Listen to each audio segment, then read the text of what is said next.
So all of the NBA round one game sixes have concluded, and actually now all of the series have concluded, as all of the series were decided in 6 games. There will be no game sevens in round one. And so our next round matchups are set for the semifinals, and I'm pretty excited for the next round. But let's get into these game sixes where all of these teams were able to advance. 4 game sixes total out of the all the series there were. So yeah, let's get into this. So the Mavericks, a very close game, very close win over the Jazz. Jazz were capable of winning this. They didn't, the Jazz started out strong in this game. They led by a lot at halftime.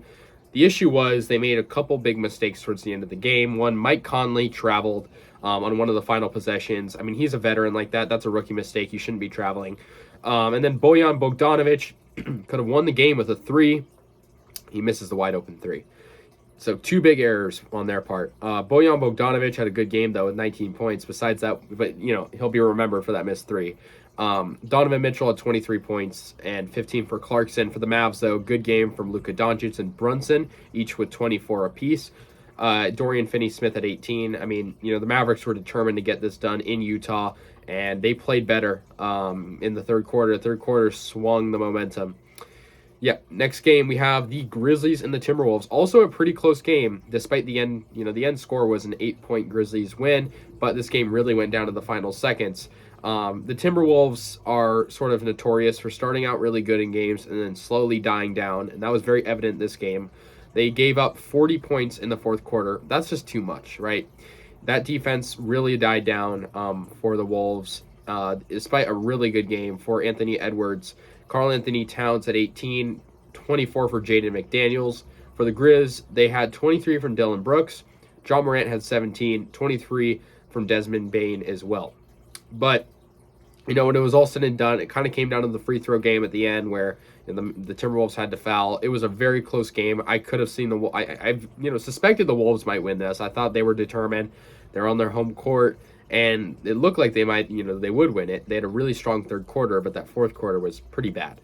Next, we have the 76ers taking the series in a blowout win over the Raptors. But at what cost, right? Joel Embiid, unfortunately, is out indefinitely with a fracture as he took an elbow to the face. I mean, you never want to see that, right? I mean, especially a guy like that, such a leader, such a good player. He's leading the 76ers to where they are.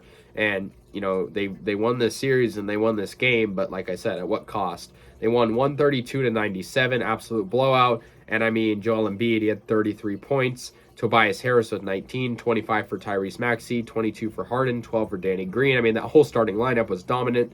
But like I said, Joel Embiid, no timetable for his return. For the Raps, they had a good game from Pascal Siakam at 24 points and 25 for Chris Boucher.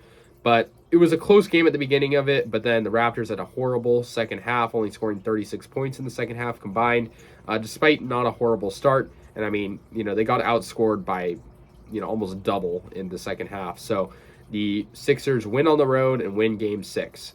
So yeah. Also, an interesting thing about, the game sixes was, the teams that were higher seeded all won. So that was interesting. Next, we have the Phoenix Suns and the Pelicans, also a pretty highly anticipated series with a lot of stories because, of course, the Suns, the best team in the NBA, versus the New Orleans Pelicans, a team that just barely sort of got into the playoffs. For the Suns, they had an absolutely phenomenal game from Chris Paul. He didn't miss a shot.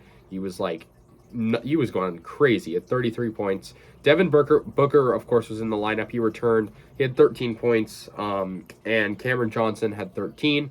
22 for Ayton and 18 for Mikal Bridges. But, I mean, it was the Chris Paul show. He was doing it all himself, isolation, whatnot. For the Pelicans, I mean, they had a pretty good game from their whole lineup. Ingram at 21, 10 for Valanciunas. I mean, they had a good season. I don't doubt that, and I think they'll probably get better, especially if Zion can actually play next season. CJ McCollum at 16. Alvarado played some really good defense, and he had 11. But, yeah, that's it. So those are all the game sixes. We have the matchups set. And so I'm pretty excited. I'll make a video previewing the Warriors series soon. And yeah, so let me hear your guys' thoughts. I'll see you guys later. And yeah, peace out.